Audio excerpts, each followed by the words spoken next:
When I was 26, my firstborn was born, and 5 hours after an emergency C-section, and he was in a transition nursery on basically a feeding tube and a respirator, the doctor comes in at 1 a.m. and says, "We see signs of Down syndrome in your baby."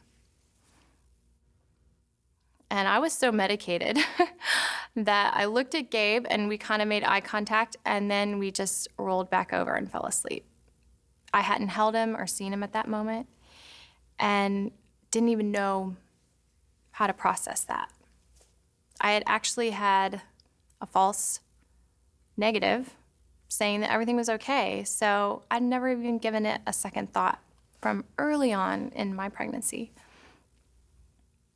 But the next day, I'm in a wheelchair and wheeled downstairs and got to see him for the first time. And he was hooked to all these tubes, and they looked at me and said, "He doesn't have a heart defect," which is remarkable because 50% of kids with Down syndrome do. And so I thought, well, maybe he does have Down syndrome, maybe he doesn't. It takes several days to get the results of something like that. So 6 days later, on my husband's birthday, I got a call and said, "It's positive." And in that moment, I had a hard shower cry, like some people can relate to, where you just kind of go, life looks different now. And we quickly got dressed and got in the car, and I remember driving back to the hospital because Cade was still in the NICU. He was only 4.5 pounds at birth, and he had to stay there until he gained weight. I held him that day, and he looks at me with eyes that says, "Are you gonna love me for me? Or are you gonna love me for what I can accomplish and what I can do and what milestones I can hit so that you can think you're a good mom?"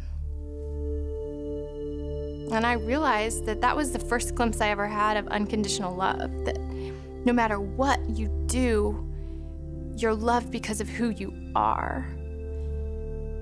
And growing up, I had done a lot of striving. I had done a lot of performing to prove my worth and to feel loved and accepted and affirmed. And my son's life just shook that and turned it upside down. And all of a sudden, it changed the way I saw the world and the way I saw other people. And Cade now is 12, and he has completely rocked our world. We have 2 other kids that are 10 and 8. And they're growing up with a vantage point on life that all people are worth much. It's so beautiful. I'm so grateful for it. I'm grateful that he was my first. I'm grateful that my other 2 get to grow up and be his siblings and understand compassion in ways that took me years to really know. And the beauty is, Cade in New York City is really confronting this in New York City, because as you walk down streets, people don't want to make eye contact. People don't want to wave or say hi, but Cade doesn't let that happen. He'll get in your face and be like, "Hi," on an elevator, "Hi," and if they don't respond, he won't stop. He's relentless. He'll be like, "Hi," and finally they're like, "Hi."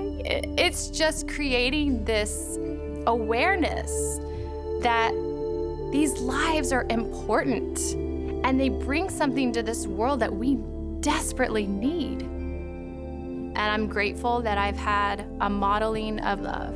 And Jesus, to me, looks like one that wants to meet us in wherever we are, like meet us where we are, with our shame, without judgment, with just embrace of love. And all of a sudden, when we feel that, we want to respond to it.